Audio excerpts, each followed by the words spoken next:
भाई बहन, पति पत्नी, प्रेमिका, मित्र शत्रु, सगे संबंधी इत्यादि संसार के जितने भी रिश्ते नाते हैं सब मिलते हैं, क्योंकि इन सब को हमें या तो कुछ देना होता है या इनसे कुछ लेना होता है। वैसे ही संतान के रूप में हमारा कोई पूर्व जन्म का संबंधी ही आकर जन्म लेता है, जिसे शास्त्रों में 4 प्रकार का बताया गया है। 1. अणानुबंध पुत्र। पूर्व जन्म का कोई ऐसा जीव जिससे आपने ऋण लिया हो या उसका किसी भी प्रकार से धन नष्ट किया हो, वह आपके घर में संतान बनकर जन्म लेगा। वह अपना धन बीमारी में या व्यर्थ के कार्यों में तब तक नष्ट करेगा जब तक उसका पूरा हिसाब न हो जाए। 2. शत्रुपुत्र। पूर्व जन्म का कोई दुश्मन आपसे बदला लेने के लिए आपके घर में संतान बनकर आएगा। बड़ा होने पर वह माता पिता से मारपीट, झगड़ा करेगा या उन्हें सारी जिंदगी किसी न किसी प्रकार से सताता ही रहेगा।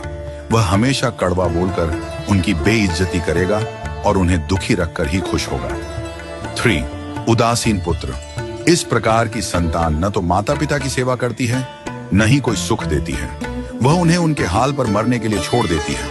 विवाह होने पर यह माता पिता से अलग हो जाते हैं और उनकी चिंता नहीं करते। 4. सेवक पुत्र।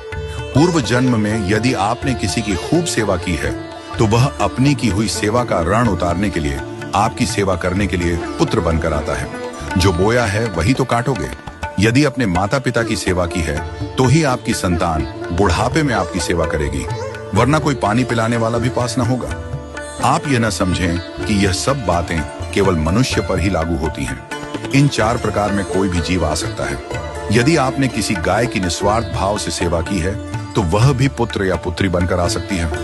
यदि आपने गाय को स्वार्थवश पालकर उसके दूध देना बंद करने के पश्चात उसे घर से निकाल दिया हो तो वह ऋणानुबंध पुत्र या पुत्री बनकर जन्म लेगी। यदि आपने किसी निर्दोष जीव को सताया है तो वह आपके जीवन में शत्रु बनकर आएगा। इसलिए जीवन में कभी किसी का बुरा न करें, क्योंकि प्रकृति का नियम है कि आप जो भी करोगे उसे वह आपको इस जन्म में या अगले जन्म में 100 गुना वापस करके देगी। यदि आपने किसी को 1 रुपया दिया है तो समझो आपके खाते में 100 रुपया जमा हो गए हैं। यदि आपने किसी का 1 रुपया छीना है तो समझो आपकी जमा राशि से 100 रुपये निकल गए। जरा सोचिए, आप कौन सा धन साथ लेकर आए थे और कितना साथ लेकर जाओगे।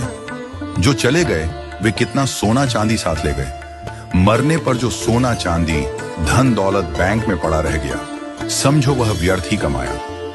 औलाद अगर अच्छी और लायक है तो उसके लिए कुछ भी छोड़कर जाने की जरूरत नहीं है, वह खुद ही कमा लेगी। और औलाद अगर बिगड़ी या नालायक है तो उसके लिए जितना भी धन छोड़कर जाओ वह चंद दिनों में सब बर्बाद करके ही चैन लेगी। मैं, मेरा, तेरा और सारा धन यहीं का यहीं धरा रह जाएगा, कुछ भी साथ नहीं जाएगा।